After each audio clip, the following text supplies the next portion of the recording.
குழந்தை பாக்கியம் அருளும் தத்தாத்ரேய ஜெயந்தி 1/6/2024. அத்ரி மகரிஷி சிறந்த தவ வலிமை கொண்டவர். மனிதர்களை சம்சார பந்தத்தில் ஆழ்த்தும் தமஸ், ஸ்தவம், ரஜஸ் என்ற 3 குணங்களையும் வெற்றி கொண்டவர்.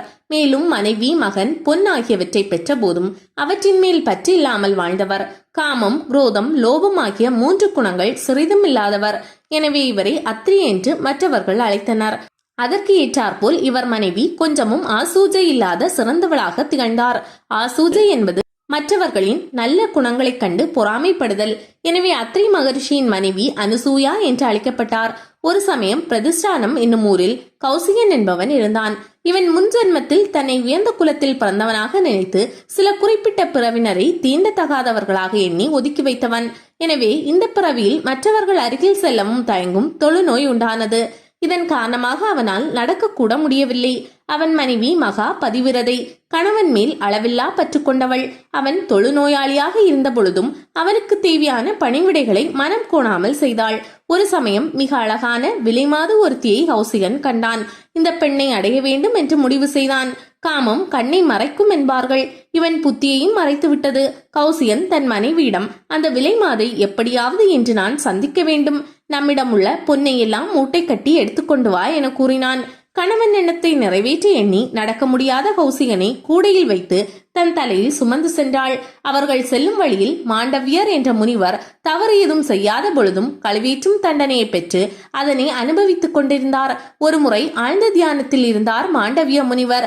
இப்போது ஒரு திருடன் அந்த நாட்டு மகாராணியின் மரகத மாலையை திருடிக் கொண்டு குதிரையில் வேகமாக வந்து கொண்டிருந்தான். அவனை அரண்மனை காவலர்கள் பின்னாலேயே துரத்தி வந்தனர். மரகத மாலையை கையில் வைத்திருந்ததால் ஆபத்து என்பதை உணர்ந்த அந்த திருடன் மாலையை தூக்கி எறிந்தான். அந்த மாலை தியானத்தில் ஆழ்ந்திருந்த மாண்டவிய முனிவரின் கழுத்தில் விழுந்தது. காவலர்கள் சென்றதும் அந்த மாலையை முனிவரின் கழுத்தில் இருந்து எடுக்கலாம் என்பதற்காக திருடன் அங்கிருந்த ஒரு மண்டபத்தின் பின்புறம் ஒளிந்திருந்தான். அங்கு வந்த அரண்மனை காவலர்கள் முனிவரின் கழுத்தில் மரகத மாலை இருப்பதைக் கண்டு அவரிடம் அந்த மாலையை பற்றி கேட்டனர். ஆனால் தியானத்தில் இருந்த முனிவருக்கு தன் முன்பாக நடக்கும் எதையும் உணர முடியவில்லை. கேள்விக்கு பதில் சொல்லாத முனிவரை குற்றவாளி என்று கருதி மன்னர் முன்பாக கொண்டு போய் நிறுத்தினார். மன்னனும் அந்த முனிவரை களவில் ஏற்றும்படி உத்தரவிட்டான். களமரம் என்பது சுமார் 6 அடி முதல் 10 அடி உயரம் உள்ள தூண் போன்று இருக்கும். அதன் உச்சி பகுதி கூர்மையாக அமைந்திருக்கும். இந்த கழுமரமானது இரும்பு அல்லது மரத்தினால் செய்யப்படும். களமர தண்டனை பெற்றவர்களின் கையும் காலும் பின்பக்கமாக கட்டப்படும். பின்னர் அவர்களின் ஆசான வாயிலை கழுமரத்தின் கூர்மையான பகுதியில் குத்தி நிற்க வைப்பார்கள்.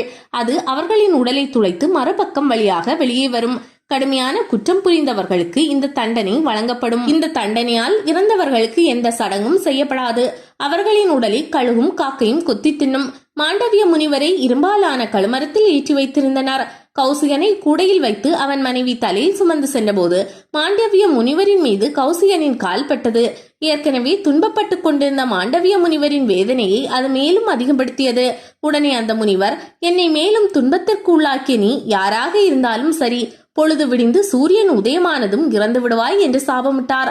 அதை கேட்ட கௌசிகனின் மனைவி, சூரியன் உதித்த பின் என் கணவர் இறந்து விடுவாரா? அப்படியானால் சூரியனே உதிக்காமல் போகட்டும் என்று எது சாபமிட்டாள். பதிவிரதையான அவளது சாபத்தால் மறுநாள் காலை சூரியன் உதிக்கவில்லை. இதனால் அனைத்து ஜீவராசிகளும் துன்பத்தில் தவித்தன. இதையடுத்து தேவர்கள் அனைவரும் பிரம்மாவிடம் சென்று முறையிட்டனர். பிரம்மனோ, பெண் சாபத்தை நீக்க இன்னொரு பெண்ணால் தான் முடியும். சிறந்த பதிவிரதையான இவளின் சாபத்தை போக்க மகா பதிவிரதையால் தான் முடியும். எனவே அனுசூயாவிடம் செல்லுங்கள் என்றார். தேவர்கள் அனைவரும் அனுசூயாவை சந்தித்து பிரச்சனையை தீர்த்து வைக்க கூறினார். கௌசிகனின் மனைவியிடம் சென்ற அனுசூயா, உன் சாபத்தை திரும்பப் பெறு, உன் கணவனை நான் காப்பாற்றுகிறேன் என்றார். கௌசிகனின் மனைவியும் சூரியன் உதிக்கட்டும் என சொல்ல சூரியன் உதயமானது. இதையடுத்து கௌசிகன் இறந்து போனான். உடனே அனுசூயா, நான் என் கணவன் மேல் வைத்த பக்தியும் அன்பும் உண்மையானால் இறந்த கௌசிகன் உயிர் பெறட்டும் என்றார். தூக்கத்திலிருந்து விழித்தவன் போல் கௌசிகன் உயிருடன் எழுந்தான். இதையடுத்து அனுசூயாவின் பெருமை 3 உலகத்திலும் பரவியது. பார்வதியும் லட்சுமியும் சரஸ்வதியும் இதை அறிந்தனர். சரி, இவளை பரிசோதிக்கலாம் என எண்ணி பிரம்மா, விஷ்ணு, சிவன் மூவரையும் அழைத்து நீங்கள் அனுசூயாவை பரிசோதிக்க வேண்டும் என கேட்டுக்கொண்டனர். உடனே மூவரும் அடியவர் தோற்றத்தில் அனுசூயா இருக்கும் இடத்திற்கு வந்தனர். எங்களுக்கு அன்னமிட வேண்டும் என யாசித்து நின்றனர். அனுசூயாவும் கட்டாயம் இடுகிறேன் என வாக்கு கொடுத்தார். அன்னமிட மூவரையும் அமர வைத்தார். இலையும் எடுத்து வந்தாள். அப்போது 3 பேரும் எங்களுக்கு அன்னமிடுவதாக வாக்கு கொடுத்துள்ளாய், ஆனால் இதில் ஒரு நிபந்தனை உண்டு என்றனர்.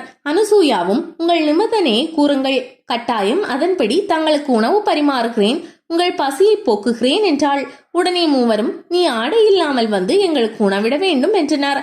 அப்படியே ஆகட்டும் என கூறிய அனுசூயா மும்மூர்த்திகளையும் குழந்தைகளாக மாற்றி தொட்டிலில் இட்டு பால் கொடுத்து பசியாற்றினாள். மும்மூர்த்திகளும் குழந்தைகளாக மாறி அனுசூயாவின் இல்லத்தில் இருப்பதை அறிந்த சரஸ்வதி, பார்வதி, லட்சுமி 3 பேரும் அங்கு விரைந்து வந்தனர். அப்பொழுது நாரதர் எதிரே வந்தார். உங்களுக்கு அனுசூயாவின் சக்தி தெரியாதா?